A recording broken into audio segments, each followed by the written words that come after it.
नमस्कार, news night में आप सभी का स्वागत है। मैं हूं निखिल सिंह और आज जिन महत्वपूर्ण खबरों की बात हम करेंगे उनमें सबसे पहले होगी बात असम में हिमंता 2.0 की। बात करेंगे असम की राजनीति के उस नए अध्याय की जहां हिमंता बिस्वा शर्मा ने दूसरी बार सत्ता की कमान संभालते हुए साफ कर दिया है कि पूर्वोत्तर में बीजेपी का विजय रथ अभी थमने वाला नहीं है। इसके बाद चर्चा करेंगे राष्ट्रहित में पीएम की अपील। प्रधानमंत्री नरेंद्र मोदी ने वैश्विक संकट और महंगे होते तेल के बीच देशवासियों से संयम, बचत और जिम्मेदार खपत का संदेश दिया है। लेकिन सवाल यह कि राष्ट्रहित में की गई इस अपील पर सियासत क्यों? क्या संकट के समय संयम की सलाह राजनीति की भेंट चढ़ रही है? खास मेहमान भी जुड़ेंगे इस चर्चा में और खबर पर भी हम विस्तार से आपको जानकारी देंगे। और अगली खबर होगी नीट यूजी 2026 रद्द। क्यों रद्द करनी पड़ी है यह परीक्षा और सरकार इसको लेकर क्या कार्रवाई कर रही है? विस्तार से हम आपको पूरी खबर बताएंगे, दिखाएंगे। तो इन सभी बड़ी खबरों पर होगी विस्तार से चर्चा, विश्लेषण और हर पहलू की पड़ताल। लेकिन सबसे पहले देखिए आज की प्रमुख सुर्खियां। प्रधानमंत्री नरेंद्र मोदी शुक्रवार से पश्चिम एशिया और यूरोप के 5 देशों की यात्रा पर। संयुक्त अरब अमीरात से होगी आधिकारिक यात्रा की शुरुआत।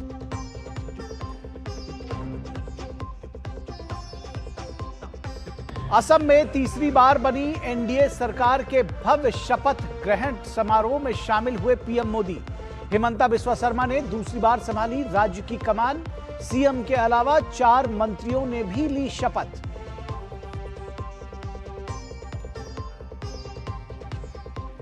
पीएम मोदी की अपील के विरोध में उतरे विपक्ष पर एनडीए नेताओं की खरी खरी। कहा, विपरीत परिस्थितियों में भी अवसर तलाशना विपक्ष की पुरानी आदत।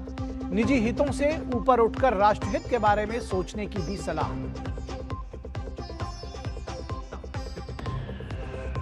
केरलम में सीएम चेहरे पर सस्पेंस अब भी बरकरार। मुख्यमंत्री की रेस में 3 नाम शामिल। कांग्रेस के कंफ्यूजन पर आईयूएमएल ने जताई नाराजगी।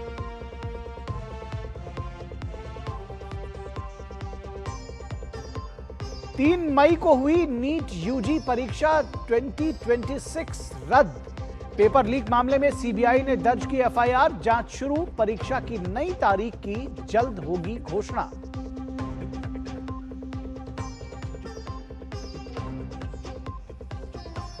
और पश्चिम बंगाल में पूर्व मंत्री और वरिष्ठ टीएमसी नेता सुजीत बसु मनी लॉन्ड्रिंग मामले में गिरफ्तार। कोलकाता की विशेष अदालत ने 10 दिन की हिरासत में भेजा। मुख्यमंत्री शुभेंदु अधिकारी के निजी सहायक की हत्या की भी सीबीआई ने जांच की शुरुआत की।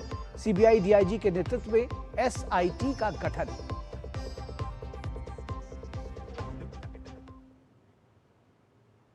तो सबसे पहले बात करते हैं प्रधानमंत्री के अपील की। पश्चिम एशिया में युद्ध की तपिश अब दुनिया की अर्थव्यवस्था तक महसूस की जा रही है और भारत इससे अछूता नहीं है।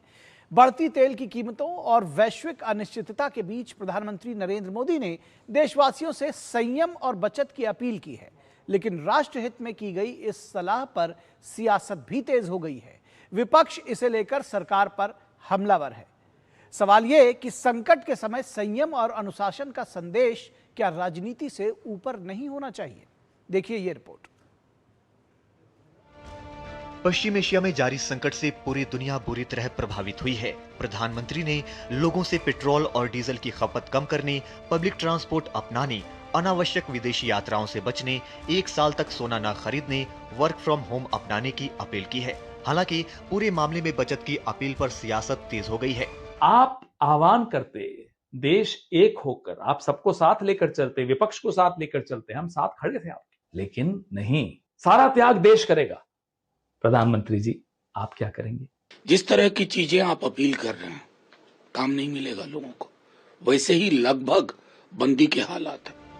विपक्ष की बयानबाजी को सिरे से नकारते हुए एनडीए नेता इसे केवल विपक्ष की राजनीतिक लालसा का फल बता रहे हैं। प्रधानमंत्री जी ने दूरदर्शी होने के नाते आह्वान किया है भारतीयों को। इससे पहले पूर्व प्रधानमंत्री जवाहरलाल नेहरू जी, पूर्व प्रधानमंत्री इंदिरा गांधी जी ने भी ऐसा ही आह्वान किया था। उस वक्त कांग्रेस पार्टी बीन बजाती हुई कह रही थी कि जिम्मेदार नेतृत्व है, एहतियातन ऐसी अपील कर रहा है। प्रधानमंत्री जी का जो आह्वान है ये बहुत बड़ा इम्पोर्टेंट है। ये आह्वान उन्होंने बहुत अच्छा किया है और सभी लोगों ने इसमें राजनीति करने की आवश्यकता नहीं है। पूरे एक वर्ष में जिन क्षेत्रों में संयम बरतने की सलाह प्रधानमंत्री जी ने दी है, सबको करना चाहिए। और बयानों से अगर आप एक अंतर्राष्ट्रीय संकट को टाल सकते हैं तो कांग्रेस की मर्जी है, वो बयान देता रहे। इस सबके बीच केंद्रीय पेट्रोलियम और प्राकृतिक गैस मंत्री हरदीप सिंह पुरी ने साफ कहा कि देश में किसी भी पेट्रोलियम उत्पाद की कोई कमी नहीं है और फिलहाल भारत के पास 60 दिनों का कच्चा तेल, 60 दिनों की एलएनजी और 45 दिनों का एलपीजी भंडार उपलब्ध है। उन्होंने कहा कि इस दौरान कई सारे देशों में तेल के दाम व उपलब्धता को लेकर उतार चढ़ाव आए, लेकिन भारत में कोई असर नहीं पड़ा। हालांकि केंद्रीय मंत्री ने कहा कि तेल भंडारण के पारंपरिक तरीके अब पर्याप्त नहीं हैं और अब समय आ गया है कि जब भारत को अपने तेल भंडारण को बढ़ाने की जरूरत है। We have 60 days of crude, which is the maximum we need. We have 60 days of LNG and we have 45 days of LPG. So there's no problem on the supply side.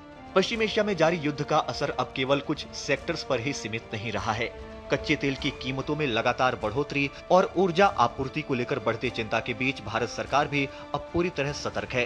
PM की appeal को सरकार मध्य पूर्व में संकट के बीच सामूहिक जिम्मेदारी और लॉन्ग टर्म एनर्जी सिक्योरिटी की दिशा में कदम बता रही है।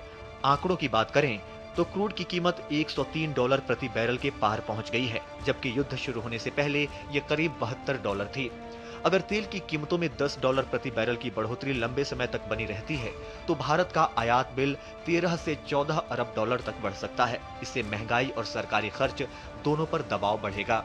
भारत अपनी जरूरत का करीब 85% तेल विदेशों से ही खरीदता है और इसके लिए हमें बहुत ज्यादा डॉलर खर्च करने पड़ रहे हैं।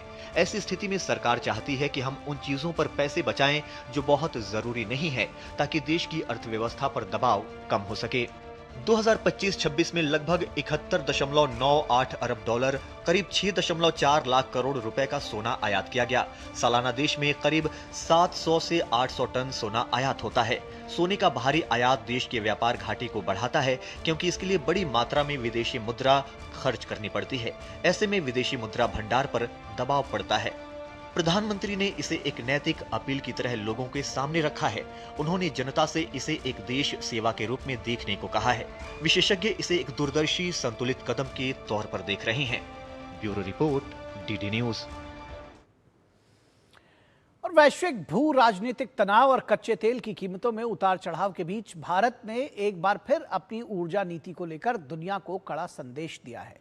विदेश मंत्रालय ने स्पष्ट किया है कि भारत की तेल खरीद नीति पूरी तरह से राष्ट्रीय हितों और अपने नागरिकों की जरूरतों से प्रेरित है। विदेश मंत्रालय के प्रवक्ता रणधीर जायसवाल ने कहा कि तेल खरीदने की हमारी नीति और दृष्टिकोण पूरी तरह से स्पष्ट है और इसमें कोई बदलाव नहीं हुआ है। हम अपनी आवश्यकताओं के अनुरूप और वैश्विक बाजार की स्थितियों को देखते हुए तेल की खरीद कर रहे हैं। भारत ने साफ किया है कि वो किसी दबाव में नहीं, बल्कि अपनी ऊर्जा सुरक्षा को ध्यान में रखकर फैसले ले रहा है। तेल खरीदने की जो हमारी नीति है, जो हमारा दृष्टिकोण है, वही है जो पहले था। हम लोगों ने पहले भी कहा है, मैं इस बात को फिर से दोहराऊंगा, हालांकि दोहराने की जरूरत नहीं है, कि जो भी हमारी नीति है, जो भी हमारा दृष्टिकोण है, वो हमारे भारतीय 140 करोड़ भारतीयों के हित को लेके है। और उसके साथ साथ तेल हम बाजार में क्या स्थिति है इसको देखते हुए और वैश्विक क्या स्थिति है इसको देख के अपना निर्णय लेते हैं। उसमें कोई बदलाव नहीं है।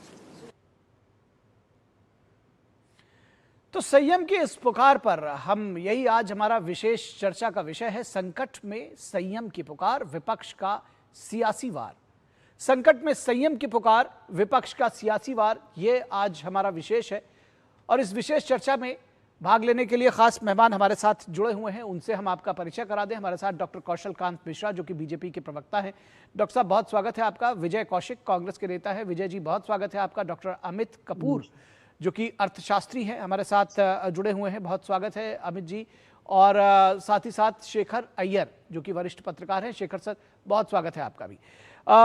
अगर डॉक्टर अमित कपूर, आपके साथ हम शुरुआत करना चाहें और ये समझना चाहें कि ये जो पूरी वैश्विक स्थिति है, किस तरह से भारत पर इसका असर पड़ रहा है, और ये जो क्लैरियन कॉल प्रधानमंत्री ने किया है, इससे क्या कुछ असर पड़ेगा और कितना जरूरी है ये? देखिए, इसमें 2 या 3 चीज़ें समझनी बहुत आवश्यक हैं कि जैसे हम तेल की बात करते हैं, जो हम तेल का आयात करते हैं, तो तेल का आयात एक 90% जो है हमारा जो तेल है वो बाहर से आ रहा है जी। और खासकर जो हॉर्मूज़ के अंदर जो क्राइसिस है, जो ईरान वॉर के कारण है, वहाँ से 20% जो दुनिया का तेल है, वो हॉर्मूज़ से निकल रहा है जी। तो उसके कारण जो सप्लाई है, उसके ऊपर काफ़ी सारा संकट आया हुआ है जी, और उसके कारण जो आपकी प्राइसेज़ हैं वो भी बढ़ रही हैं। वो एक ठीक है। चीज़ तो वो बहुत बड़ी है जी। और उसी तरह से जो लिक्विफाइड नेचुरल गैस है, उसका भी जो लगभग 80% जो फ्लो है वहां से एशिया की तरफ आता है एलएनजी का। और जो पीएनजी है उसके ऊपर भी वहां से आपके सामान आ रहा है। तो अगर हम ये सिर्फ ऑयल के ऊपर और सिर्फ तेल के निर्यात के ऊपर देखें, और जो फर्टिलाइजर के निर्यात पे देखें हम उसके, जो हम सॉरी जो इंपोर्ट करते हैं उसके ऊपर देखें, तो उसके अंदर ये रहा कि इंडिया को इसके ऊपर संभल कर चलना पड़ेगा जी। और ये जो क्राइसिस है ये इंडिया का बनाया हुआ नहीं है, ये समझना बहुत जरूरी है जी। ये जो क्राइसिस है ये मेरे हिसाब से डोनाल्ड ट्रंप साहब का बनाया हुआ है, क्योंकि एक बिल्कुल अनावश्यक किस्म की वॉर है जो उन्होंने क्रिएट करी, और उसके कारण सारे दुनिया के अंदर यहाँ एक वैश्विक संकट आया हुआ है जी, और इकोनॉमिक संकट है। तो उस परिस्थिति के अंदर हम क्या कर सकते हैं? उस परिस्थिति के अंदर हम लोगों को एकजुट होकर इसका सामना करना पड़ेगा जी। जो सरकार कह रही है जी, जैसे जो हमारे प्रधानमंत्री जी ने कहा कि हमारे को अपना तेल का जो है यूज कम करना चाहिए, तो वो कॉल उसके अंदर कुछ गलत नहीं है जी। और उसके बेनिफिट अलग किस्म के हैं। उसका जो बेनिफिट ये है, क्योंकि हम जब इंपोर्ट करते हैं तो हमारे डॉलर के ऊपर प्रेशर है। जैसे आप अपने रिपोर्ट में भी कहा, अगर हम गोल्ड ले रहे हैं तो उसके इंपोर्ट करेंगे तो उसका भी डॉलर पे इफेक्ट होगा जी।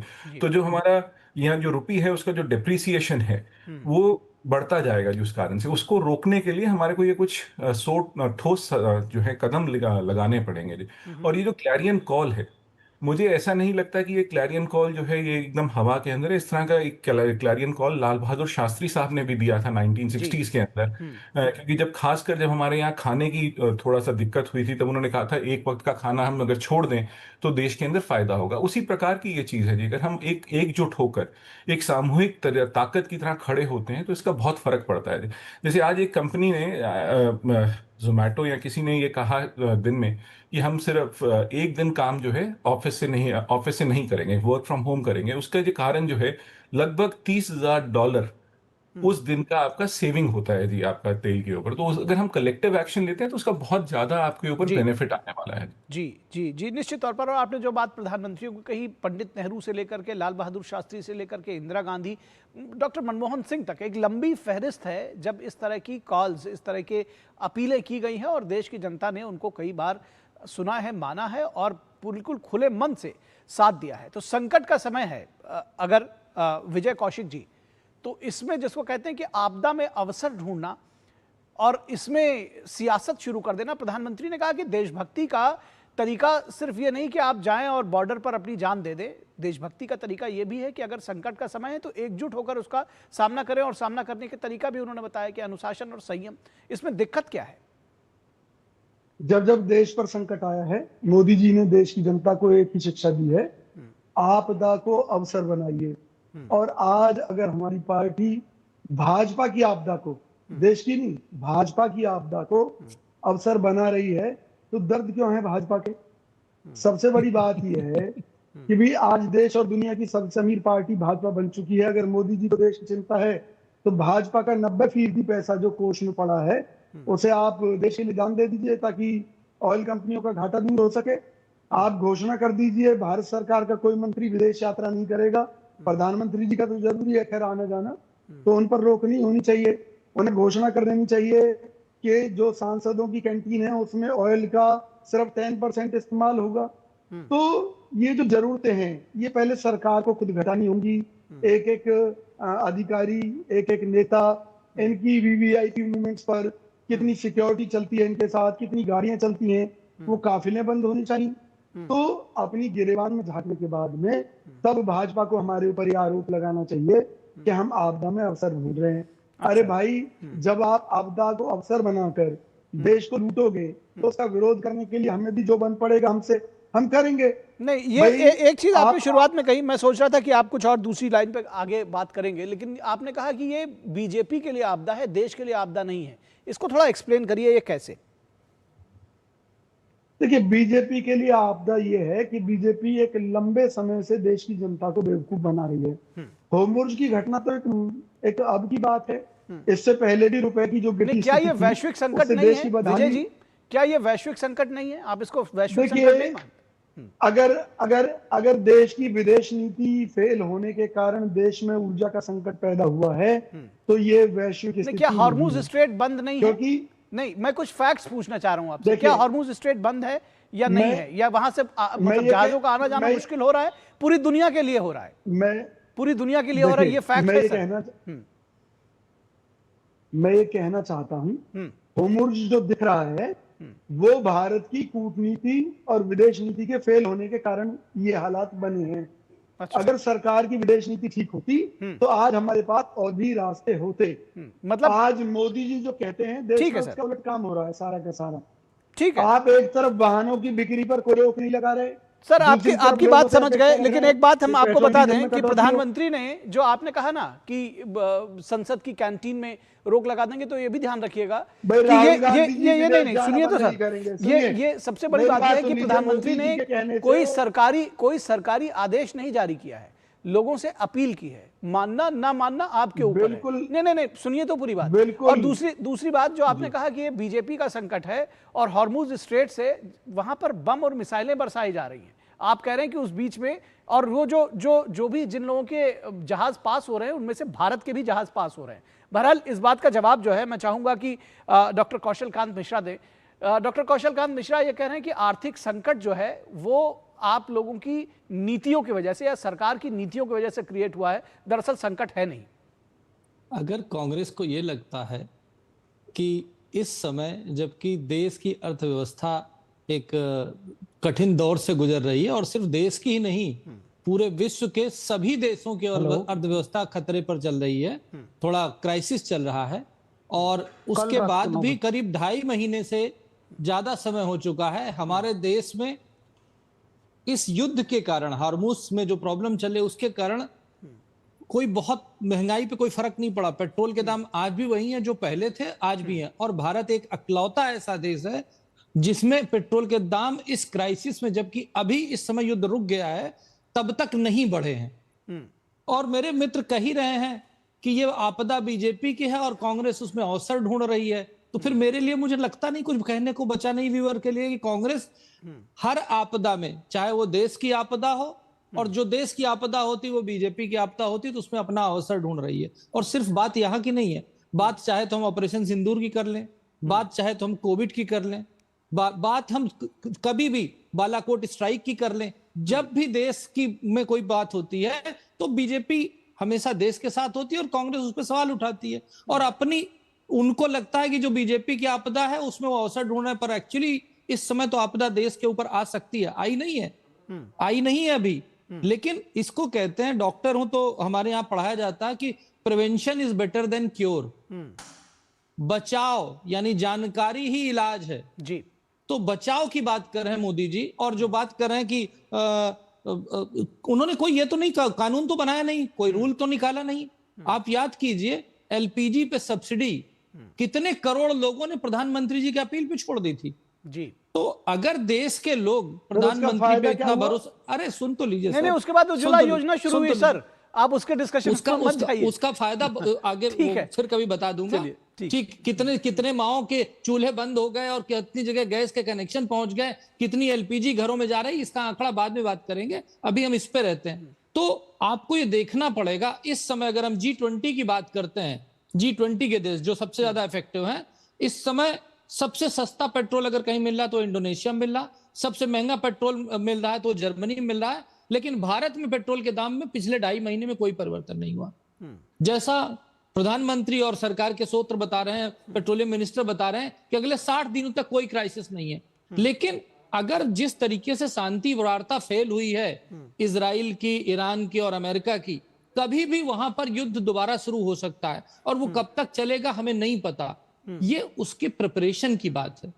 आप याद करिए, हम लोग अपने घरों में कुछ साल पहले, याद है, प्याज के दाम बहुत बढ़ गए थे तो लोगों ने प्याज खाना बंद कर दिया था, होटल में सलाद में प्याज गायब हो गई थी, तो उससे क्या हो गया था? उससे बचाव ही तो हुआ था। और अगर ये कहा जा रहा है कि पेट्रोल को कम खर्च किया जाए, अगर ये कहा जा रहा है कि सोने की खरीद कुछ दिनों के लिए टाल दी जाए, अगर ये कहा जा रहा है कि अरे सुन तो लीजिए ना सर, सुन तो लीजिए। अरे सर विजय जी मैं बिल्कुल नहीं बोला था। आप शुरू करवाइए भाजपा से। सर हम भी शुरू कर देंगे। नहीं ठीक है, आपने जो पॉइंट दिया मुझे लगता है डॉक्टर साहब ने नोट कर लिया। डॉक्टर कौशल कांत मिश्रा, इन्होंने कहा कि लेकिन भाजपा के नेता मजे मार रहे हैं, ये भी थोड़ा क्लैरिफाई करिएगा भाई, क्योंकि ये कोई उसका एविडेंस तो दे नहीं रहे हैं, लेकिन इन्होंने कह दिया तो जवाब भी दे दीजिए आप। नहीं, मैं बड़ा साफ बता रहा हूं। अरे चलिए सर, कोई बात नहीं। प्रधानमंत्री के दौरे को अगर आप मजे मारना कहते हैं, मैं उस पर नहीं जा रहा सर, क्योंकि डिबेट डीरेल हो जाएगी सर। जवाब तो सुन लीजिए। Vijay ji, as a party, as a Bhajpa इस फैसले के साथ है। कुछ लोगों से गलतियां हुई होंगी तो उनको आगे समझना पड़ेगा। अगर कोई गलती हो गई तो मैं मान के चलता हूं, कोई भी नेता हो उसको इस तरीके की जो प्रधानमंत्री ने एडवाइस की है तो उसको फॉलो करना चाहिए, क्योंकि अगर हम ही नहीं फॉलो करेंगे तो कोई नहीं फॉलो करेगा। तो मैं मानता हूं विजय जी आपकी बात कि प्रधानमंत्री की एडवाइस को सबको फॉलो करना चाहिए, और हम बीजेपी के कार्यकर्ता हैं, संगठन की बात है और संगठन में हम सबको फॉलो करना चाहिए, हमें करना चाहिए। पर कुछ एक्सेप्शंस हो सकते हैं तो उस पे मत जाइए, पर मेजॉरिटी। और देखिए, फॉरेन रिजर्व हमारे देश का आज से 3 महीने पहले, फरवरी के पहले, आजाद भारत का सबसे ज्यादा था, करीब 728 बिलियन था जी, जो युद्ध के दौरान घट करके 690 बिलियन हुआ। अभी भी हमारे पास फॉरेन रिजर्व 1 साल के लिए सफिशिएंट है, लेकिन फ्यूचर में कोई क्राइसिस ना आए, उस क्राइसिस की बचाव के लिए एडवाइस किया है प्रधानमंत्री जी ने। और प्रधानमंत्री जी के साथ भारत देश के पूरी जनता है। कांग्रेस रहे ना रहे उससे कोई फर्क नहीं पड़ता, विपक्ष रहे ना रहे उससे कोई फर्क नहीं पड़ता, क्योंकि देश की जनता प्रधानमंत्री मोदी जी के साथ है। लेकिन इस सियासत को देश की जनता देख रही है। शेखर अय्यर जी, आपको लगता है कि ये जो हम कई बार जिस लेवल पर करते हैं, जब देश की बात आ रही है, सियासत को कम से कम समझना चाहिए, हमारे राजनेताओं को देखना चाहिए कि जो देश की जनता है वो उनको बहुत, जिसको कहते हैं कि कई बार आइडियली उनको बड़ा फॉलो भी करती है कि भाई हमारे नेता क्या कर रहे हैं, हमारे अगुआ क्या कर रहे हैं। तो कम से कम ऐसे संकट के समय में राजनीति को थोड़ा इससे ऊपर होना चाहिए। बिल्कुल, देखिए ये बड़ा कॉमन सेंस की बात है। अगर आपके परिवार में कोई संकट आ रहा है, आर्थिक संकट, तो आप खर्चा कम नहीं करते। बिल्कुल ठीक। अब ये कहना भाई आपदा में अफसर, अफसर में आपदा, अब आप कह रहे हैं भाई देश के सामने एक आपदा है तो कांग्रेस के लिए अफसर मिल रहा है। उसके बाद क्या होता है, जब चुनाव आते हैं तो लोग अफसर ढूंढते हैं आपको हराने के लिए। मैंने कहा है अगर भाजपा के सामने एक आपदा है, भाजपा ने सर आएंगे, विजय जी आएंगे, इसके बाद अभी आएंगे विजय जी आएंगे। अपना पॉइंट ध्यान रखिए, अदरवाइज जो लोग बोल रहे होते हैं वो उनका पॉइंट जो है वो होता है। आपकी ये नीति की वजह से ही आपको चुनाव में पराजय सामना करना पड़ रहा है, क्योंकि आप जो नीति ले रहे हैं आप समझ नहीं पा रहे कांग्रेस के हित में क्या है, देश के हित में क्या है और लोगों के हित में क्या है, आज तक समझ नहीं पाए। एक जब भी ऑपरेशन सिंदूर हो, उससे पहले भी हर बात पे आप एक लाइन ले रहे। अरे भाई ये कॉमन, और बात भी बड़ी स्पष्ट है। इतने आर्थिक एक्सपर्ट्स ने कह दिया भाई हमें विदेशी मुद्रा बचाना है, तो इसीलिए प्राइम मिनिस्टर ने क्या अपील की, भाई शादियां बाहर जाके मत करो, यहीं पे कर लो और डोमेस्टिक टूरिज्म कर लो। विजय जी, क्योंकि ये तो कॉमन, मतलब ये मुझे नहीं लगता है किसको आपत्ति करने की। ठीक, विजय जी जब एक संदेश दिया गया, कोई और सबको पता है भाई खाड़ी क्षेत्र में क्या हो रहा है। हाँ, और एक बात है, देखिए एक बात पहले भी आई थी, विपक्ष का भी एक बात था भाई जब तेल घटता है यहाँ क्यों नहीं घटता है। अब बताइए, पिछले ये जो मामला चल रहा है ईरान, ये जो युद्ध के बाद, देखिए हर आपने भी गिनाई, अमेरिका में कितना बढ़ा है बैरल, कितना बढ़ा, कई जगह 50% बढ़ा है, कई जगह 30% बढ़ा है जी। लेकिन इस पीरियड में जो पेट्रोल का दाम और डीजल जो हमारे ये केवल मतलब जो कंट्रोल करके जिस तरह किया है, वो कहां से उसके लिए ये कहां से सेव करके रखे थे, ठीक बात उस समय के आज समय की है। हाँ। देखिए कांग्रेस को पता है, ये नहीं है कि कांग्रेस, और जो 2013 में जब चिदम्बरम ने कहा था कि भाई सोना मत खरीदिए, वो क्या था, विदेश मंत्री रूप में जब गोल्ड की ये हो रही थी तभी यही तो कहा था। ये बार बार क्यों कहा, मतलब आपके समय में है तो फिर देश के हित में सबको काम करना है। अब आपको लग रहा है भाई मौका मिल गया, अच्छा कोई, मतलब आप देखिए राजनीति बहुत मुद्दे हैं भाई, राजनीति करने के लिए तो हजारों मुद्दे हैं। आपके सरकार होते तो अलग से क्या कर देते, आपके सरकार होते तो ईरान वॉर कैसे रोकते। ठीक है विजय जी, लगातार भारत सरकार, प्राइम मिनिस्टर सबसे बात करके, लेकिन वहां जिस तरह मुद्दा वहां मोड़ लिया है, देखिए वो तो आज तो यूएस ईरान की युद्ध को तो हम डिस्कस नहीं कर रहे हैं, लेकिन बात क्या है भाई, ऐसे एक परिस्थिति आ गया, किसी को तेल नहीं मिल बिल्कुल रहा, जब देश पर संकट है, बिल्कुल बात वही पूछी जा रही है। और विजय जी सवाल यही है कि जब देश पर संकट है, तो जब डॉक्टर मनमोहन सिंह की अपील हो या पंडित नेहरू की अपील हो या फॉर दैट मैटर किसी कांग्रेसी प्रधानमंत्री या मंत्री की अपील हो, ठीक है, तो उसको तो लोग सुने, लेकिन अगर प्रधानमंत्री नरेंद्र मोदी करेंगे तो हम उसमें आपदा में अवसर निकालेंगे। आप कहेंगे नहीं है जी, ये तो आर्थिक संकट जो है ये वैश्विक संकट नहीं, भाजपा का संकट है। मैं भाजपा का संकट इसलिए कह रहा हूं क्योंकि जब भाजपा को राज्यों के चुनाव की बात उसके सामने थी तो मोदी जी ने एक बार भी जिक्र नहीं किया, जबकि हालात आज से कई महीने पहले भी यही थे जब ये वार शुरू हुई ईरान के साथ।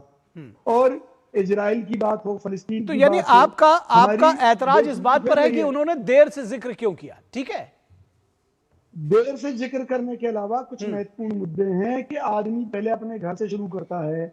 देश और दुनिया की सबसे बड़ी पार्टी कहती है भाजपा है, मोदी जी कहते हैं, तो भाई सबसे पहले भाजपा से क्यों नहीं शुरू करते? तो आप जैसे कह रहे हैं ना कि आप जो बात बता रहे हैं कि ठीक है सर, ठीक है सर, आप कह रहे हैं कि जो बीजेपी के पास अपना फंड है अपनी पार्टी का, वो दे दे, आप भी अपना फंड दे देंगे फिर तो? निखिल जी बिल्कुल दे देंगे, हम भी दे देंगे। ठीक है, मैं कौशल कांत मिश्रा से इसका जवाब लूंगा, डॉक्टर कौशल कांत मिश्रा से इसका जवाब लूंगा। ठीक है डॉक्टर कौशल कांत मिश्रा, परिचय हो जाएगा कौन देशभक्त है। नहीं ठीक है, आप जिस तरह की बात कर रहे हैं सर, मुझे लगता है कि मैं ये कहना चाहता हूं कौन सा तर्क है या कुतर्क है, इसको कैसे मैं कहूँ? निखिल जी, ठीक है निखिल जी, निखिल जी जवाब ले लेते हैं सर, विजय जी जवाब ले लेते हैं। एक बात जोड़ लेता हूँ, एक बात कुछ कहना चाह रहे हैं शेखर साहब, कुछ कहना चाह रहे हैं शेखर। देखिए आज अभी खबर आई है, जब राज्य सरकारों ने भी इस तरह इंस्ट्रक्शन दिया अपने मंत्रियों को, महाराष्ट्र मुख्यमंत्री ने कह दिया अपने मिनिस्टर्स को किसी को स्पेशल एयरक्राफ्ट यूज नहीं करना है। नहीं, उद्योग से, सामाजिक संगठनों से बहुत सारे वेलकम न्यूज आ रही है सर लगातार, और राज्यों से जो आपने बताया वो भी सारी खबर है। कदम ले रहे हैं, पैसा बचाने का हर सरकार कर रहे हैं, ठीक है, शुरू हो गया है। ठीक है सर, डॉक्टर साहब। निखिल जी, सबसे पहले तो ये समझिए कि प्रधानमंत्री की अपील का क्या असर पड़ेगा देश पे, ये हम 10 दिन बाद बैठ करके डिस्कस करेंगे, फिर कांग्रेस को पता चलेगा कि प्रधानमंत्री की अपील का क्या असर पड़ा देश पे और कितना फॉरेन रिजर्व बचा। आज भी इस सिचुएशन के बावजूद भी G20 कंट्री जो सबसे ज्यादा अफेक्टेड हुए हैं, उसमें से चीन, जापान, रूस के बाद फॉरेन रिजर्व सबसे ज्यादा भारत के पास है। ठीक बात है। और जो लोएस्ट फॉरेन रिजर्व रहा है वो कब रहा है? माननीय मनमोहन सिंह के जमाने में रहा है, कांग्रेस की जब सरकार थी, $1 बिलियन से कम हो गया था। उसी के बाद, ये 1990 की बात है, और उसी के बाद 1991 में, जुलाई 1991 में पहली बार और सितंबर 1991 में दूसरी बार रुपए का डी इवेल्युएशन किया था इसी कांग्रेस सरकार ने। इसी कांग्रेस सरकार ने गोल्ड बॉन्ड रखा था, पेट्रोल बॉन्ड, ऑयल बॉन्ड खरीदे थे, और कितने का सोने का गिरवी रख करके देश के ऊपर कितना कर्जा चढ़ाया था, यही कांग्रेस की सरकार थी। ठीक है सर, वो सारी चीजें दरअसल मोदी जी वो कभी नहीं चाहते जो बात शुरुआत में आपने कही, ठीक है, जो बात आपने शुरुआत में कही डॉक्टर साहब की, दरअसल ऐसा prevention is better than cure, prevention is better than cure. बिल्कुल, और जानकारी और बचाव ही सबसे अच्छा इलाज है। जी बिल्कुल, और सबसे जो अच्छी आपने भविष्य की सबसे योजना पहले बात कही कि ऐसा नहीं है कि कांग्रेस को ये पता नहीं है, पता है, लेकिन कई बार ये लगता है कि अगर ये आपदा आ गई है तो उसमें अगर अवसर नहीं निकालेंगे तो दूसरे मुद्दे कहां मिल रहे हैं। फिलहाल आप सभी लोगों का बहुत शुक्रिया हमारे साथ चर्चा में जुड़ने के लिए, बस इतना ही। और यहां रुकेंगे एक छोटे से ब्रेक के लिए, ब्रेक के बाद वापस लौटेंगे तो आपको दिखाएंगे कि नीट मुद्दे पर किस तरह से सरकार लगातार कार्रवाई कर रही है। ब्रेक के बाद। चमकी चाट से क्या बना है?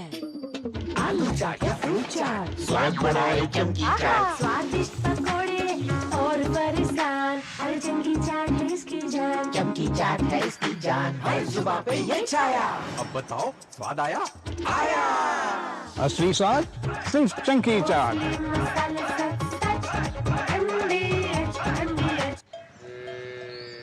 वाह, गाय तुम्हारी माता है ना? तो पशुहार के नाम पर जहर क्यों खिलाता है? अनसंड हटा, दिल से खिला, सिर्फ कपिला, देश का नंबर 1 पशु आहार। जब धरती चीर कर निकलता है लोहे का पत्थर और मिलता है मोंगिया के जोश से, फिर तपता है, पिघलता है और बनता है फौलाद। अब होता है सरिया सारी खूबियों के साथ। मोंगिया स्टील, मजबूत देश का मजबूत सरिया।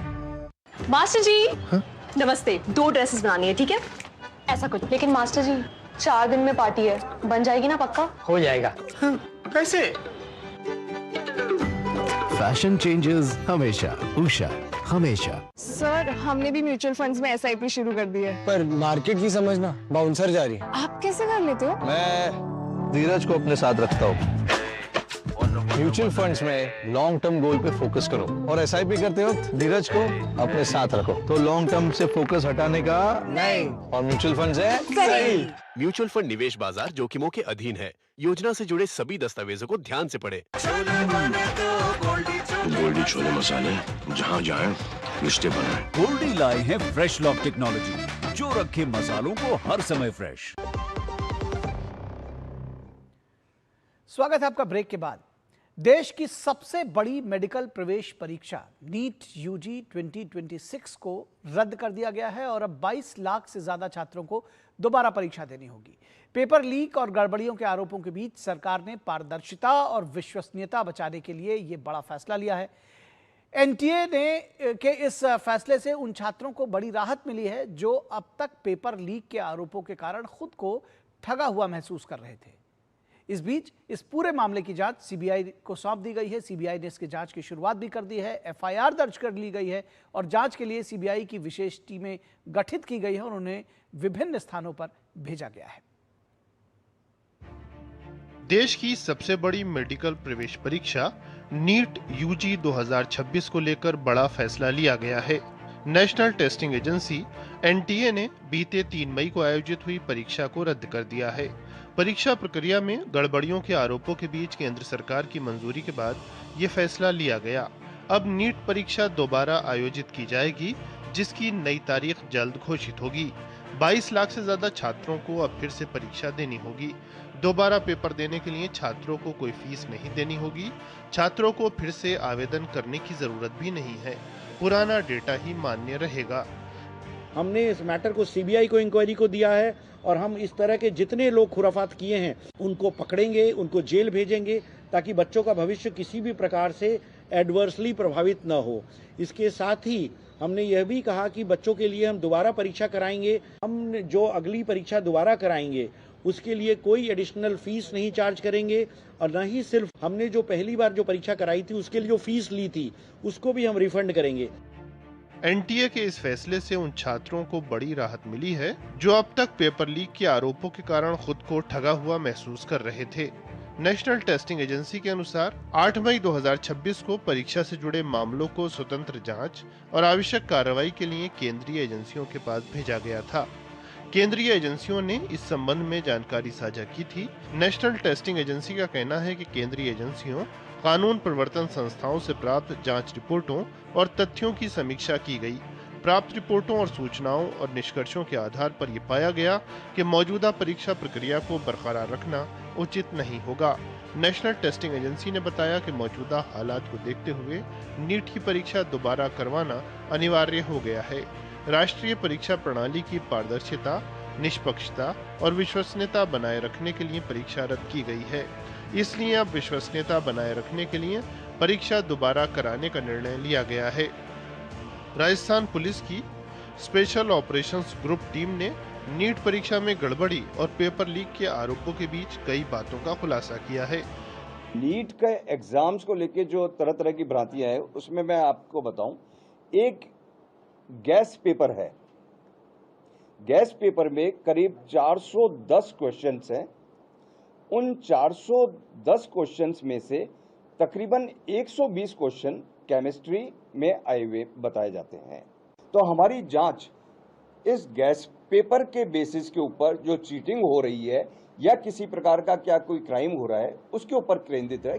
नेशनल टेस्टिंग एजेंसी का कहना है कि दोबारा आयोजित की जाने वाली नीट परीक्षा की नई तिथियां और नए प्रवेश पत्र जारी करने का कार्यक्रम जल्द ही आधिकारिक माध्यमों से घोषित किया जाएगा। राष्ट्रीय परीक्षा एजेंसी ने ये माना है कि परीक्षा दोबारा कराने से छात्रों और उनके परिवारों को वास्तविक कठिनाई का सामना करना पड़ेगा, लेकिन एजेंसी के अनुसार परीक्षा प्रणाली पर लोगों का विश्वास बनाए रखना सर्वोच्च प्राथमिकता है। राष्ट्रीय परीक्षा एजेंसी ने अभ्यर्थियों और अभिभावकों से अपील की है कि वो केवल आधिकारिक सूचनाओं पर भरोसा करें और सोशल मीडिया पर प्रसारित अपुष्ट खबरों से बचें। छात्रों की सहायता के लिए नेशनल टेस्टिंग एजेंसी ने हेल्पलाइन नंबर भी जारी किए हैं। Bureau report, DD news. यहाँ रुकेंगे एक छोटे से ब्रेक के लिए, कहीं मत जाइएगा, जल्द हाजिर होंगे। सिप सिप जीरा सिप जीरा सिप MDH का जलजीरा जीरा सिप जीरा सिप जीरा सिप प्यास बुझाए ठंडक लाए सबको भाई जीरा सिप MDH का जलजीरा जीरा सिप जीरा सिप असली रिफ्रेशिंग, असली स्वाद, असली मजा। MDH अरे नहीं चाहिए टर्म लाइफ इंश्योरेंस यार। भाई अमीर आदमी है, पैसा प्रॉपर्टी बेहिसाब। अरे नहीं यार, मैं भी तुम्हारी तरह मिडिल क्लास ही हूँ। तो अगर कल को तुझे कुछ हो गया तो तेरी फैमिली को कौन संभालेगा? पॉलिसी बाजार ऐप पर 1 करोड़ का टर्म इंश्योरेंस सिर्फ 410 रुपए महीने से शुरू। मेरी पसंद, मेरी पसंद, मेरी पसंद, मेरी पसंद, हमारी पसंद, हम सबकी पसंद। मजबूत देश का मजबूत सरिया हो गया स्टील। मास्टर जी नमस्ते, 2 ड्रेसेस बनानी है, ठीक है? ऐसा कुछ, लेकिन मास्टर जी 4 दिन में पार्टी है, बन जाएगी ना पक्का? हो जाएगा। कैसे? फैशन चेंजेस हमेशा, उषा हमेशा। सर, म्यूचुअल फंड्स के बारे में आपसे एक सवाल पूछना था। सॉरी सर, मार्केट की बात करके आपको डिस्टर्ब नहीं करना था। ऐसे सवाल मुझे डिस्टर्ब भी नहीं कर सकते। म्यूचुअल फंड्स की कोई भी बात हो ना, मैं शांति को साथ रखता हूँ। म्यूचुअल फंड में आपकी शांति और लॉन्ग टर्म गोल्स पे फोकस दोनों बनी रहनी चाहिए। तो अपने लॉन्ग टर्म गोल से फोकस हटाने का नहीं, और म्यूचुअल फंड से सही। म्यूचुअल फंड निवेश बाजार जोखिमों के अधीन है। योजना से जुड़े सभी दस्तावेजों को ध्यान से पढ़ें। गोल्डी छोले मसाले, जहाँ जाए रिश्ते बनाए। गोल्डी लाए हैं फ्रेश लॉक टेक्नोलॉजी, जो रखे मसालों को हर समय फ्रेश। स्वागत है आपका ब्रेक के बाद। खबर असम से, जहां भारतीय जनता पार्टी के नेतृत्व वाले एनडीए ने फिर से सत्ता संभाल ली है। हिमंता बिस्वा शर्मा ने आज मुख्यमंत्री पद की शपथ लेकर नई सरकार की शुरुआत की। गुवाहाटी में आयोजित भव्य समारोह में प्रधानमंत्री नरेंद्र मोदी, गृह मंत्री अमित शाह, रक्षा मंत्री राजनाथ सिंह समेत कई वरिष्ठ नेता मौजूद रहे। नई कैबिनेट में क्षेत्रीय और सामाजिक संतुलन साधने की कोशिश भी दिखाई दी। देखिए ये रिपोर्ट। असम में एनडीए की प्रचंड जीत के बाद आज नई सरकार का औपचारिक गठन हो गया। गुवाहाटी में आयोजित शपथ ग्रहण समारोह में राज्यपाल लक्ष्मण प्रसाद आचार्य ने हिमंता बिस्वा शर्मा को मुख्यमंत्री पद और गोपनीयता की शपथ दिलाई। लगातार दूसरी बार मुख्यमंत्री बने हिमंता बिस्वा शर्मा ने विकास और सुशासन के एजेंडे को आगे बढ़ाने का भरोसा जताया। समारोह की भव्यता का अंदाजा इसी बात से लगाया जा सकता है कि प्रधानमंत्री नरेंद्र मोदी खुद इस मौके पर मौजूद रहे। उनके साथ केंद्रीय गृह मंत्री अमित शाह, रक्षा मंत्री राजनाथ सिंह और कई केंद्रीय मंत्री भी समारोह में शामिल हुए। शपथ ग्रहण समारोह में एनडीए शासित राज्यों के मुख्यमंत्रियों और गठबंधन दलों के नेताओं की भी मौजूदगी रही। नई सरकार के जरिए भाजपा ने साफ संकेत दिया कि असम में विकास और राजनीतिक स्थिरता उसकी प्राथमिकता में शामिल है। समारोह के दौरान भाजपा और सहयोगी दलों के कार्यकर्ताओं में जबरदस्त उत्साह देखने को मिला। ढोल नगाड़ों और नारों के बीच समर्थकों ने नई सरकार का स्वागत किया। डॉक्टर हिमंता बिस्वा शर्मा डॉक्टर हिमंता बिस्वा शर्मा हमेशा की तरह बहुत ही मेहनती नेता हैं और उनके नेतृत्व में हमें उम्मीद है कि असम और भी बहुत सारी उपलब्धियां हासिल करेगा। माइलस्टोन। हिमंता दा को बहुत बहुत बधाई। असम छुएगा विकास की नई ऊंचाई। बहुत बहुत अभिनंदन और जनता का आभार। 10 साल में असम को हमारे प्रधानमंत्री जी के नेतृत्व में लोगों ने बदलते देखा है। अब फिर एक बार ये डबल इंजन की सरकार प्रधानमंत्री जी और मुख्यमंत्री जी मिलकर आसाम को नई ऊंचाइयों पर ले जाएंगे। बहुत बहुत बधाई है नए मंत्रिमंडल को और हेमंत जी की सरकार को कि माननीय प्रधानमंत्री जी के नेतृत्व में जिस गति से पहले काम किया है डबल इंजन की सरकार ने और तेज गति से करेगी और आसाम को ऊंचाइयों पर ले जाएगी। मुख्यमंत्री हिमंता बिस्वा शर्मा के साथ 4 नेताओं ने मंत्री पद की शपथ ली। दुलियाजान से भाजपा विधायक रामेश्वर तेली को कैबिनेट में शामिल किया गया है, जिन्हें चाय बागान समुदाय और पिछड़े वर्गों का प्रभावशाली चेहरा माना जाता है। असम गण परिषद के वरिष्ठ नेता और बोकाखाट से विधायक अतुल बोरा को भी मंत्री बनाया गया है, जो लंबे समय से क्षेत्रीय राजनीति में सक्रिय हैं। माजबाद सीट से बीपीएफ विधायक चरण बोरो को शामिल कर बोडोलैंड क्षेत्र को प्रतिनिधित्व दिया गया है। वहीं गोलाघाट से भाजपा विधायक अजंता नेओग को फिर से कैबिनेट में जगह मिली है, जिन्हें महिला सशक्तिकरण का प्रमुख चेहरा माना जाता है। नई कैबिनेट के जरिए एनडीए ने सामाजिक और क्षेत्रीय समीकरणों को साधने की कोशिश की है। राजनीतिक विश्लेषकों का मानना है कि भाजपा ने सहयोगी दलों को साथ लेकर समावेशी संदेश देने का प्रयास किया है। असम की राजनीति में इस नई पारी को आने वाले वर्षों के लिए महत्वपूर्ण माना जा रहा है। Bureau report, DD news. और यहां रुकेंगे एक ब्रेक के लिए। आप देखते रहिए डीडी न्यूज। खिसते, तोड़ते, कुटते, गिरते, नानी दादी का नाम याद आता है। हमको तो एक ही नाम याद आता है, एमडीएच शाही पनीर मसाला। पनीर तो क्या मस्त बना डाला। एमडीएच का असली शाही पनीर मसाला, वो असली मसाले सच सच एमडीएच।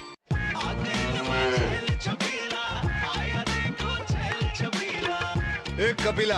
अरे भाई सब एक ही जैसा होता है। ये लो साधारण पशु आहार।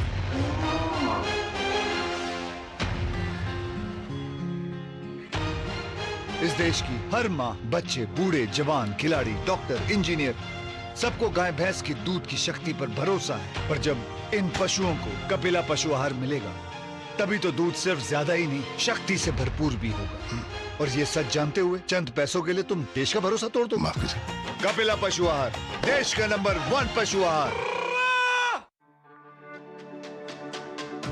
मेरी पसंद। मेरी पसंद। मेरी पसंद। मेरी पसंद। हमारी पसंद। हम सब की पसंद। मजबूत देश का मजबूत सरिया हो गया स्टील। मास्टर जी नमस्ते, 2 ड्रेसेस बनानी है, ठीक है? ऐसा कुछ। लेकिन मास्टर जी 4 दिन में पार्टी है, बन जाएगी ना पक्का? हो जाएगा। कैसे? फैशन चेंजेस हमेशा, उषा हमेशा। सर, म्यूचुअल फंड्स के बारे में आपसे एक सवाल पूछना था। सॉरी सर, मार्केट की बात करके आपको डिस्टर्ब नहीं करना था। ऐसे सवाल मुझे डिस्टर्ब भी नहीं कर सकते। म्यूचुअल फंड्स की कोई भी बात हो ना, मैं शांति को साथ रखता हूँ। म्यूचुअल फंड में आपकी शांति और लॉन्ग टर्म गोल्स पे फोकस दोनों बनी रहनी चाहिए। तो अपने लॉन्ग टर्म गोल से फोकस हटाने का नहीं, और म्यूचुअल फंड से सही। म्यूचुअल फंड निवेश बाजार जोखिमों के अधीन है। योजना से जुड़े सभी दस्तावेजों को ध्यान से पढ़ें। गोल्डी छोले मसाले, जहाँ जाएं रिश्ते बनाएं। गोल्डी लाए हैं फ्रेश लॉक टेक्नोलॉजी, जो रखे मसालों को हर समय फ्रेश। स्वागत है आपका ब्रेक के बाद। और खबर केरल से, जहां जनता ने यूडीएफ को जनादेश तो दे दिया है, लेकिन कांग्रेस अब तक सीएम के चेहरे पर फैसला नहीं ले पाई है। सत्ता की चौखट पर खड़ी पार्टी के भीतर मुख्यमंत्री पद को लेकर मंथन, असमंजस और अंदरूनी खींचतान लगातार बढ़ती हुई दिख रही है। सवाल यही कि क्या कांग्रेस की जीत पर अब उसकी आंतरिक राजनीति ही भारी पड़ रही है? देखिए ये रिपोर्ट। केरल में मुख्यमंत्री कौन? कब खत्म होगा इंतजार? कब तक चलेगा बैठकों का दौर? यूडीएफ सहयोगी भी परेशान। केरल में कांग्रेस के नेतृत्व वाले यूनाइटेड डेमोक्रेटिक फ्रंट को विधानसभा चुनाव में 2/3 से भी ज्यादा बहुमत मिला है, लेकिन चुनावी नतीजे आने के 1 सप्ताह बाद भी मुख्यमंत्री के चयन को लेकर असमंजस बरकरार है। बताया जा रहा है कि कांग्रेस के पूर्व अध्यक्ष राहुल गांधी ने केरल के मुख्यमंत्री के चयन को लेकर पार्टी की राज्य इकाई के पूर्व अध्यक्षों समेत कई नेताओं के साथ विचार विमर्श किया है। सूत्रों के अनुसार कांग्रेस संसदीय दल की प्रमुख सोनिया गांधी के आवास पर हुई बैठक में राहुल गांधी ने प्रदेश कांग्रेस कमेटी के वरिष्ठ नेताओं के साथ सीएम चयन पर मंथन किया। कांग्रेस के संगठन महासचिव केसी वेणुगोपाल, पिछली विधानसभा में नेता प्रतिपक्ष रहे वीडी सतीशन और वरिष्ठ नेता रमेश चेन्नीथल्ला मुख्यमंत्री पद के प्रमुख दावेदार माने जा रहे हैं। बीते 8 मई को पार्टी अध्यक्ष मल्लिकार्जुन खड़गे और राहुल गांधी ने केरलम के प्रमुख नेताओं के साथ बैठक की थी। एक के बाद एक बैठकों के बाद भी सीएम चयन पर कोई निर्णय नहीं होने के बाद जहां कांग्रेस को जल्द कोई फैसला होने की उम्मीद है, वहीं भाजपा ने इस पर कड़ी टिप्पणी की है। इस पर चर्चा की गई है। आज शाम को या फिर अगली सुबह तक निर्णय आने की उम्मीद है। इसमें राहुल जी की भूमिका केंद्रीय है। निर्णय को अंतिम रूप देने से पहले अन्य पर्यवेक्षकों और मैडम के साथ अतिरिक्त परामर्श करने की भी योजना है। केरल चुनाव नतीजों के 9 दिन बाद भी कांग्रेस आलाकमान ने अभी तक मुख्यमंत्री पद के उम्मीदवार का नाम तय नहीं किया है। वे जमाते इस्लामी और मुस्लिम लीग की मंजूरी का इंतजार कर रहे हैं। इन इस्लामी संगठनों के हाथों की कठपुतली बनकर रह जाएंगे, जिससे केरल में सांप्रदायिक घटना पैदा हो सकती है। केरल में कांग्रेस के नेतृत्व वाले यूडीएफ के प्रमुख घटक इंडियन यूनियन मुस्लिम लीग ने मुख्यमंत्री के चयन में देरी पर नाराजगी व्यक्त की। अगले मुख्यमंत्री को लेकर बनी असमंजस की स्थिति ने राज्य स्तर पर पार्टी के लिए भारी शर्मिंदगी खड़ी कर दी है। लोगों ने पार्टी नेताओं से सवाल पूछना शुरू कर दिया है। यह कोई अच्छा संदेश नहीं है। नेतृत्व को तत्काल हस्तक्षेप करना चाहिए, अन्यथा स्थिति का उल्टा असर पड़ सकता है। केरल में यूडीएफ को बहुमत मिलने के बाद भी मुख्यमंत्री पद के लिए किसी एक नाम पर ना पहुंच पाना कांग्रेस की आंतरिक रस्साकशी को उजागर करता है। Bureau report, DD news. और यहां रुकेंगे एक और छोटे से ब्रेक के लिए। खाने में मेरी क्वीन के लिए क्या है? किंग मटर पनीर, किंग बैगन भरता, king veg pulao, king palak paneer kofta. ये सब किंग क्यों? क्योंकि ये सब बना है MDH किचन किंग से आपका बॉस। MDH किचन किंग, असली किचन किंग। MDH। मास्टर जी नमस्ते। 2 ड्रेसेस बनानी है, ठीक है? ऐसा कुछ। लेकिन मास्टर जी 4 दिन में पार्टी है, बन जाएगी ना पक्का? हो जाएगा। कैसे? फैशन चेंजेस हमेशा, उषा हमेशा।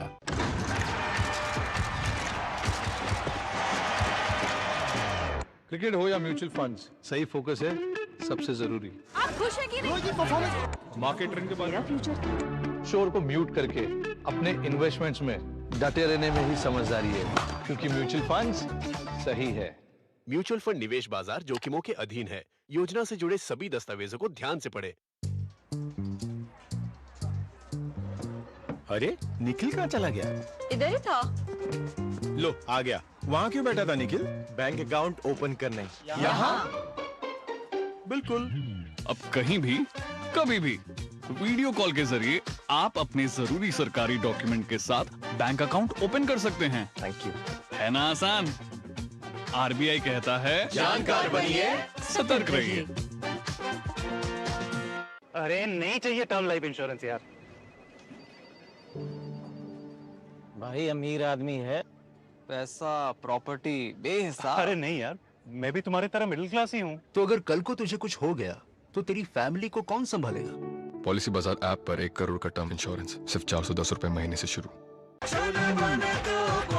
गोल्डी छोले मसाले, जहाँ जाए रिश्ते बनाए। गोल्डी लाए हैं फ्रेश लॉक टेक्नोलॉजी, जो रखे मसालों को हर समय फ्रेश। ब्रेक के बाद स्वागत। पश्चिम बंगाल के मुख्यमंत्री शुभेंदु अधिकारी के निजी सहायक चंद्रनाथ रथ की हत्या के मामले में केंद्रीय जांच एजेंसी यानी सीबीआई ने अपनी कार्रवाई तेज कर दी है।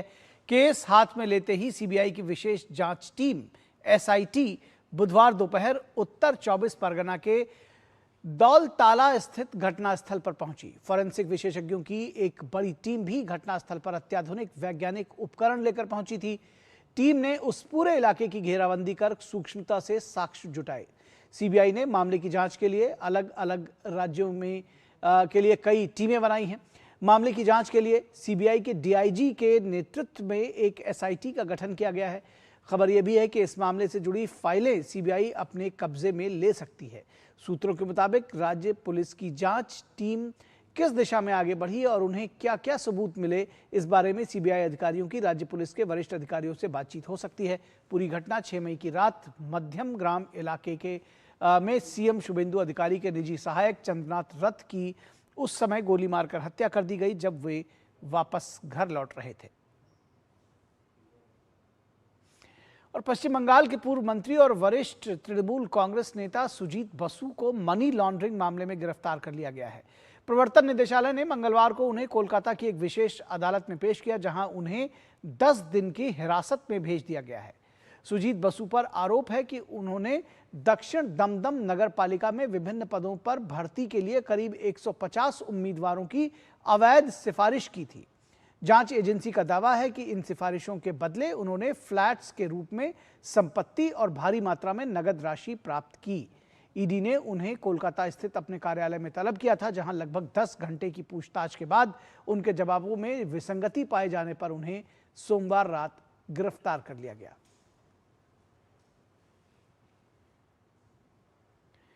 वहीं एक और मामले में कोलकाता पुलिस ने फरार चल रहे आनंदपुर के टीएमसी नेता नारायण रंजीत को ओडिशा के जाजपुर से गिरफ्तार कर लिया है। नारायण रंजीत, जिन्हें टीएमसी पार्षद सुशांत घोष का बेहद करीबी माना जाता है, अब पुलिस की गिरफ्त में है। ये मामला तब सुर्खियों में आया जब कुछ दिन पहले पुलिस ने नारायण रंजीत के आवास पर तलाशी ली थी और वहां से 2 9mm पिस्टल, 2 मैगजीन और कारतूस बरामद किए थे। आर्म्स एक्ट के तहत मामला दर्ज होने के बाद से ही टीएमसी नेता फरार चल रहे थे। कोलकाता पुलिस ने गुप्त सूचना के आधार पर उनकी लोकेशन ट्रैक की और जाजपुर में घेराबंदी कर टीएमसी नेता और उनके सहयोगी को गिरफ्तार कर लिया। तो कोलकाता पुलिस ने चुनाव प्रक्रिया और सामाजिक सौहार्द के खिलाफ आपत्तिजनक टिप्पणी करने के आरोप में गर्ग चैटर्जी को गिरफ्तार कर लिया है। कोलकाता पुलिस कमिश्नर अजय नंद ने इस गिरफ्तारी की पुष्टि करते हुए मामले की पूरी जानकारी साझा की। पुलिस कमिश्नर के मुताबिक गर्ग चैटर्जी ने सोशल मीडिया पर ईवीएम में छेड़छाड़ और चुनाव प्रक्रिया में गड़बड़ी को लेकर कई पोस्ट किए थे। इन दावों से राजनीतिक दलों के बीच अलग अलग धारणाएं बनी और जनता में भारी भ्रम की स्थिति पैदा हो गई। इस मामले में जिला चुनाव अधिकारी यानी डीईओ की शिकायत पर केस दर्ज किया गया था। पुलिस कमिश्नर अजय नंद ने बताया कि पुलिस ने उन्हें 2 बार नोटिस जारी किया था, लेकिन वे जांच में सहयोग करने के लिए पेश नहीं हुए। इसी के चलते पुलिस ने उन्हें कोलकाता से गिरफ्तार कर लिया है। तो न्यूज़ नाइट के इस अंक में बस इतना ही। हमारी पूरी टीम को दीजिए इजाजत। नमस्कार।